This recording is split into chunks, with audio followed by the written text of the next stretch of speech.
Hi friends, welcome to ಅಡುಗೆ ಸಂತೆ. ಇವತ್ತು ನಮ್ಮ ಉತ್ತರ ಕರ್ನಾಟಕ ಸ್ಪೆಷಲ್ ಪಡ್ಡು ರೆಸಿಪಿ ಹಾಗೂ ಶೇಂಗಾ ಚಟ್ನಿ ರೆಸಿಪಿನ ಹೇಗೆ ಮಾಡೋದು ಅಂತ ತಿಳ್ಕೊಳ್ಳೋಣ. ಬಿಸಿ ಬಿಸಿಯಾಗಿರೋ ಪಡ್ಡುಗೆ ಶೇಂಗಾ ಚಟ್ನಿ ಮಾತ್ರ ಸೂಪರ್ ಕಾಂಬಿನೇಷನ್. ಸೊ ಇದನ್ನು ನಾವು ಬೆಳಗ್ಗೆ ಬ್ರೇಕ್ಫಾಸ್ಟಿಗೆ ಕೂಡ ಮಾಡ್ಕೋಬೋದು, ಹಾಗೆ ಸಂಜೆ ಸ್ನ್ಯಾಕ್ಸ್ ಥರ ಕೂಡ ಇದನ್ನು ನಾವು ತಿನ್ಬೋದು.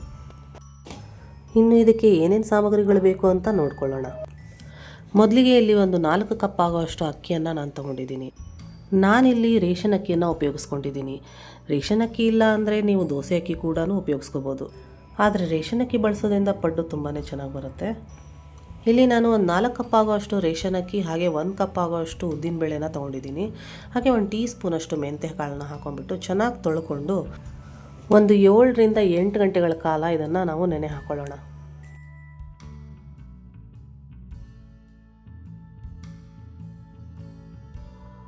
ಹಾಗೆ ಇಲ್ಲಿ 1 ಬೌಲ್ ಆಗೋಷ್ಟು ಮಂಡಕ್ಕಿ ಕೂಡ ನಾನು ನೆನೆಸಿಟ್ಕೊಂಡಿದ್ದೀನಿ. ಇದನ್ನು ಕೂಡ ಚೆನ್ನಾಗಿ ತೊಳೆದ್ಬಿಟ್ಟು ನಾವು ರುಬ್ಬೋ ಟೈಮಲ್ಲಿ ಹಾಕಿದರೆ ಸಾಕು.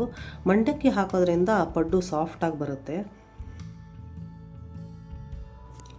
ರುಬ್ಬುವಾಗ ಹಾಗೆ 1 ಕಪ್ ಅನ್ನ ಇದ್ದರೆ ಸೇರಿಸ್ಕೊಳ್ಳಿ. ಇದರಿಂದ ಪಡ್ಡು ತುಂಬಾ ಸಾಫ್ಟಾಗಿ ಸ್ಪಾಂಜಿಯಾಗಿ ಸಖತ್ತಾಗಿ ಬರುತ್ತೆ. ಇದೊಂಥರ ಸೀಕ್ರೆಟ್ ಇಂಗ್ರೀಡಿಯೆಂಟ್ ಅಂತಲೇ ಹೇಳ್ಬೋದು. ನೀವಿಲ್ಲಿ ನೋಡ್ಬೋದು ಅಕ್ಕಿ ಬೇಳೆ ಎಲ್ಲ ಚೆನ್ನಾಗಿ ನೆಂದಿದೆ. ಸೊ ಇದನ್ನು ನಾವಿವಾಗ ರುಬ್ಕೊಳ್ಳೋಣ. ಇನ್ನು ಮಿಕ್ಸಿ ಜಾರ್ಗೆ ನೆನೆಸಿಟ್ಕೊಂಡಿರೋವಂಥ ಅಕ್ಕಿ ಬೇಳೆ ಹಾಗೆ ಚೆನ್ನಾಗಿ ತೊಳೆದಿಟ್ಕೊಂಡಿರೋವಂಥ ಮಂಡಕ್ಕಿ ಕೂಡ ಹಾಕ್ಕೊಂಡು ನಾವು ರುಬ್ಕೊಳ್ತಾ ಇದ್ದೀವಿ. ಹಾಗೆ ಅನ್ನ ಇದ್ದರೆ ಸ್ವಲ್ಪ ಅನ್ನನೂ ಮಿಕ್ಸ್ ಮಾಡಿಕೊಂಡು ರುಬ್ಕೊಳ್ಳಿ, ತುಂಬಾ ಚೆನ್ನಾಗಿ ಬರುತ್ತೆ.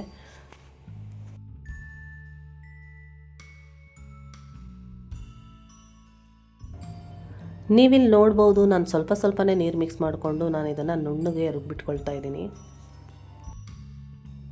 ಇನ್ನು ಹಿಟ್ಟು ಇಲ್ಲಿ ತೀರಾ ತೆಳ್ಳಗೂ ಆಗಬಾರ್ದು, ತೀರಾ ದಪ್ಪಗೂ ಆಗಬಾರ್ದು, ಮೀಡಿಯಮ್ ಆಗಿರಬೇಕು. ನೋಡಿ ಈ ಥರ ಹಿಟ್ಟು ನುಣ್ಣಗೆ ರುಬ್ಬಿಟ್ಕೊಂಡಿದ್ದೀನಿ. ಇನ್ನು ಇದನ್ನೆಲ್ಲ ಒಂದು ಪಾತ್ರೆಗೆ ತೆಗೆದಿಟ್ಕೊಂಡ್ಬಿಟ್ಟು ಚೆನ್ನಾಗಿ ಕೈಯಲ್ಲಿ ಇದನ್ನು ಮಿಕ್ಸ್ ಮಾಡ್ಕೊಳ್ಳೋಣ. ಈ ಥರ ಮಿಕ್ಸ್ ಮಾಡ್ಕೊಳ್ಳೋದ್ರಿಂದ ಹಿಟ್ಟು ಚೆನ್ನಾಗಿ ಹುದುಗ್ ಬರುತ್ತೆ.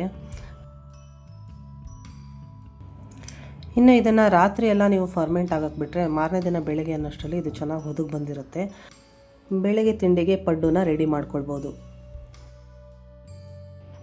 ನೀವಿಲ್ಲಿ ನೋಡ್ತಾ ಇರ್ಬೋದು, ನಾನು ನೈಟ್ ಫುಲ್ ಫರ್ಮೆಂಟ್ ಆಗಕ್ಕೆ ಬಿಟ್ಟಿದ್ದೆ. ಸೊ ಬೆಳಗ್ಗೆ ಅನ್ನೋಷ್ಟರಲ್ಲಿ ನೋಡಿ ಎಷ್ಟು ಚೆನ್ನಾಗಿ ಇದು ಹುದುಗ್ ಬಂದಿದೆ ಅಂತ ಹೇಳಿಬಿಟ್ಟು. ಈ ಥರ ಹುದುಗ್ ಬಂದರೆ ಪಡ್ಡು ತುಂಬಾ ಸಾಫ್ಟಾಗಿ ಕ್ರಿಸ್ಪಿಯಾಗಿ ಚೆನ್ನಾಗಿ ಬರುತ್ತೆ. ಇವಾಗ ನಾನಿಲ್ಲಿ ಇದಕ್ಕೆ ಎಷ್ಟು ಬೇಕೋ ಅಷ್ಟು ಉಪ್ಪನ್ನು ಸೇರಿಸ್ಕೊಳ್ತಾ ಇದ್ದೀನಿ. ಹಾಗೆ 1 ಸ್ಪೂನಷ್ಟು ಸಕ್ಕರೆ ಕೂಡ ಸೇರಿಸ್ಕೊಳ್ತಾ ಇದ್ದೀನಿ. ಸಕ್ಕರೆ ಹಾಕೋದ್ರಿಂದ ಪಡ್ಡುಗೆ ಒಳ್ಳೆ ಕಲರ್ ಕೊಡುತ್ತೆ, ಹಾಗೆ ಕ್ರಿಸ್ಪಿನೆಸ್ ಬರುತ್ತೆ. ಇದನ್ನೆಲ್ಲ ನೀಟಾಗಿ ಮಿಕ್ಸ್ ಮಾಡ್ಕೊಳ್ಳೋಣ. ಇನ್ನು ಪಡ್ಡು ಹಾಕೋಕ್ಕಿಂತ ಮುಂಚೆ ನಾವು ಇದಕ್ಕೊಂದು ಮಸ್ತ್ ಕಾಂಬಿನೇಷನ್ ಶೇಂಗಾ ಚಟ್ನಿನ ಮಾಡ್ಕೊಳ್ಳೋಣ. ಇನ್ನು ಇಲ್ಲಿ ಶೇಂಗಾ ಚಟ್ನಿಗೆ ಒಂದು ಅರ್ಧ ಕಪ್ ಆಗೋಷ್ಟು ಕಾಯಿ ತುರಿ, 1 ಗಡ್ಡೆ ಬೆಳ್ಳುಳ್ಳಿ, ಸ್ವಲ್ಪ ಜೀರಿಗೆ, ಹಾಗೆ 1 ನೆಲ್ಲಿಕಾಯಿ ಗಾತ್ರದಷ್ಟು ಹುಣಸೆಹಣ್ಣು, ಹಾಗೆ ಒಂದು 4 ರಿಂದ 5 ಗುಂಟೂರು ಮೆಣಸಿನಕಾಯಿ ತೊಗೊಂಡಿದ್ದೀನಿ. ಹಾಗೆ 1 ಕಪ್ ಆಗೋಷ್ಟು ಶೇಂಗಾ, ಹಾಗೆ ಒಂದು ಸ್ವಲ್ಪ ಕೊತ್ತಂಬರಿ ಸೊಪ್ಪನ್ನ ಉಪಯೋಗಿಸ್ಕೊಂಡಿದ್ದೀನಿ. ಮೊದಲಿಗೆ 1 ಕಪ್ ಆಗೋಷ್ಟು ಶೇಂಗಾನ ಮೀಡಿಯಮ್ ಫ್ಲೇಮಲ್ಲಿ ಇಟ್ಕೊಂಡು ಹುರ್ಕೊಂಡು ಸಿಪ್ಪೆ ತೆಗೆದಿಟ್ಕೋಬೇಕು. ಇನ್ನು ಅದೇ ಪ್ಯಾನ್ಗೆ ಸ್ವಲ್ಪ ಎಣ್ಣೆ ಹಾಕ್ಕೊಂಡು ಮಿಕ್ಕಿರೋ ಎಲ್ಲ ಸಾಮಗ್ರಿಗಳನ್ನು ಹಾಕ್ಕೊಳ್ಳೋಣ. ಹಾಕ್ಕೊಂಬಿಟ್ಟು ಇದನ್ನು ಕೂಡ ಲೈಟಾಗಿ ಫ್ರೈ ಮಾಡ್ಕೊಳ್ಳೋಣ. ಫ್ರೈ ಮಾಡಿಕೊಂಡು ಉರಿನ ಆಫ್ ಮಾಡಿಬಿಟ್ಟು ಲಾಸ್ಟಲ್ಲಿ ಕಾಯಿ ತುರಿನ ಸೇರಿಸ್ಕೊಳ್ಳೋಣ.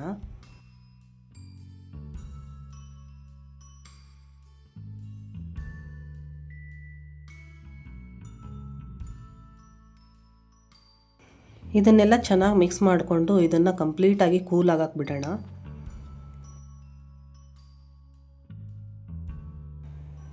ಈಗ ಮಿಕ್ಸಿ ಜಾರ್ನಲ್ಲಿ ನಾವು ಹುರಿದಿಟ್ಕೊಂಡಿರೋವಂಥ ಶೇಂಗಾ ಹಾಗೆ ತಣ್ಣಗಾಗಕ್ಕೆ ಬಿಟ್ಟಿರೋವಂಥ ಈ ಎಲ್ಲ ಸಾಮಗ್ರಿಗಳನ್ನು ನಾವು ಇದಕ್ಕೆ ಸೇರಿಸ್ಕೊಂಡು, ಹಾಗೆ ಸ್ವಲ್ಪ ಕೊತ್ತಂಬರಿ ಸೊಪ್ಪು, ಸ್ವಲ್ಪ ಉಪ್ಪನ್ನು ಸೇರಿಸ್ಕೊಂಡು ನಾವು ಇದನ್ನು ನುಣ್ಣಗೆ ರುಬ್ಕೊಳ್ಳೋಣ. ನೀವಿಲ್ಲಿ ನೋಡ್ತಾ ಇರ್ಬೋದು, ಇವಾಗ ಶೇಂಗಾ ಚಟ್ನಿ ರೆಡಿಯಾಗಿದೆ. ಸೊ ಇದಕ್ಕೊಂದು ಒಗ್ಗರಣೆ ಕೊಟ್ಕೊಳ್ಳೋಣ. ಒಗ್ಗರಣೆ ಹಾಕೋದ್ರಿಂದ ಇದಕ್ಕೊಂದು ಒಳ್ಳೆ ಫ್ಲೇವರ್ಸ್ ಬರುತ್ತೆ. ಒಗ್ಗರಣೆಗೆ ಇಲ್ಲಿ ನಾನು 1 ಸ್ಪೂನ್ ಆಗೋಷ್ಟು ಎಣ್ಣೆ, ಹಾಗೆ ಒಂದು ಸ್ವಲ್ಪ ಸಾಸಿವೆ ಕಾಳು, ಸ್ವಲ್ಪ ಜೀರಿಗೆ, ಹಾಗೆ 1 ಕೆಂಪು ಮೆಣಸಿನಕಾಯಿ, ಹಾಗೆ ಸ್ವಲ್ಪ ಕರಿಬೇವು ಎಲೆಗಳನ್ನು ಹಾಕ್ಕೊಂಡು ನಾನಿಲ್ಲಿ ಒಗ್ಗರಣೆ ಮಾಡ್ಕೊಳ್ತಾ ಇದ್ದೀನಿ.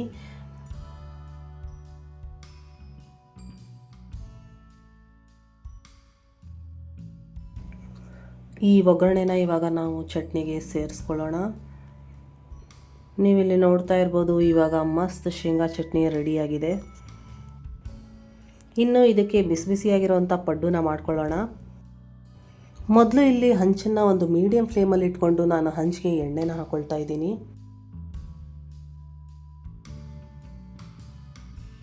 ಪಡ್ಡುನ ಹಾಕೊಳ್ಳೋಕ್ಕಿಂತ ಮುಂಚೆ ನಾವು ಇಲ್ಲಿ ಹಿಟ್ಟನ್ನು ಚೆನ್ನಾಗಿ ಮಿಕ್ಸ್ ಮಾಡ್ಕೋಬೇಕು. ಮಿಕ್ಸ್ ಮಾಡ್ಕೊಂಡ್ಮೇಲೆ ಈ ಪಡ್ಡು ಹಾಕ್ಕೊಳ್ತಾ ಹೋಗಬೇಕು. ನೀವಿಲ್ಲಿ ನೋಡ್ತಾ ಇರ್ಬೋದು, ನಾನು ಒಂದು ಅರ್ಧವರೆಗೂ ಮಾತ್ರ ಹಿಟ್ಟನ್ನು ಹಾಕ್ಕೊಳ್ತಾ ಇದ್ದೀನಿ. ಇದರಿಂದ ಪಡ್ಡು ಬೆಂದ ಮೇಲೆ ಚೆನ್ನಾಗಿ ಉಬ್ಬಿ ಬರುತ್ತೆ. ಇವಾಗ ಇದನ್ನೆಲ್ಲ ಹಾಕ್ಕೊಂಡು ನಾವು ಮುಚ್ಚಿಡೋಣ. ಒಂದು 3 ರಿಂದ 4 ನಿಮಿಷ ನಾವು ಮೀಡಿಯಂ ಫ್ಲೇಮಲ್ಲಿ ಇಟ್ಕೊಂಡು ಇದನ್ನು ಬೇಯಿಸ್ಕೊಳ್ಳೋಣ. ನೀವಿಲ್ಲಿ ನೋಡ್ತಾ ಇರ್ಬೋದು, ಇವಾಗ ಮೇಲ್ಗಡೆ ಎಲ್ಲ ಇದು ಚೆನ್ನಾಗಿ ಬೆಂದಿದೆ. ಸೊ ಮೇಲ್ಗಡೆನೂ ಸ್ವಲ್ಪ ಲೈಟಾಗಿ ಎಣ್ಣೆನ ಹಾಕ್ಕೊಳ್ಳೋಣ. ಸೊ ಇದು ಕೆಳಗಡೆ ಕೂಡ ಚೆನ್ನಾಗಿ ಬೇಯಬೇಕು ತಿರುಗಿಸಿ ಹಾಕಿದ್ಮೇಲೆ. ನೋಡಿ, ಇವಾಗ ನಾನು ಇದನ್ನೆಲ್ಲ ತಿರುಗಿಸಿ ಹಾಕ್ಕೊಳ್ತಾ ಇದ್ದೀನಿ. ನೀವಿಲ್ಲಿ ನೋಡ್ತಾ ಇರ್ಬೋದು, ಇದು ಒಳ್ಳೆ ಗೋಲ್ಡನ್ ಬ್ರೌನ್ ಕಲರ್ ಬಂದಿದೆ. ಇಷ್ಟು ಕಲರ್ ಬಂದರೆ ಸಾಕು, ಚೆನ್ನಾಗಿರುತ್ತೆ ಪಡ್ಡು.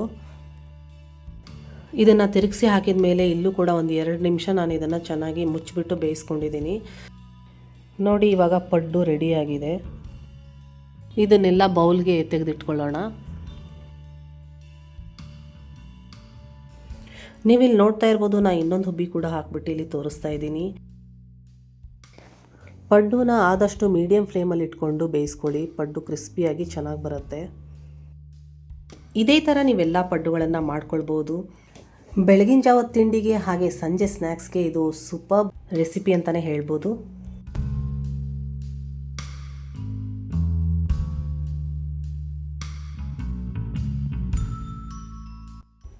ಇನ್ನು ಚಳಿಗಾಲದಲ್ಲಿ ಹಾಗೆ ಮಳೆ ಬೀಳೋ ಟೈಮಲ್ಲಿ ಬಿಸಿ ಬಿಸಿಯಾಗಿರೋಂಥ ಪಡ್ಡು ಮತ್ತು ಶೇಂಗಾ ಚಟ್ನಿ ಅಂತೂ ಸೂಪರ್ ರೆಸಿಪಿ ಅಂತಲೇ ಹೇಳ್ಬೋದು.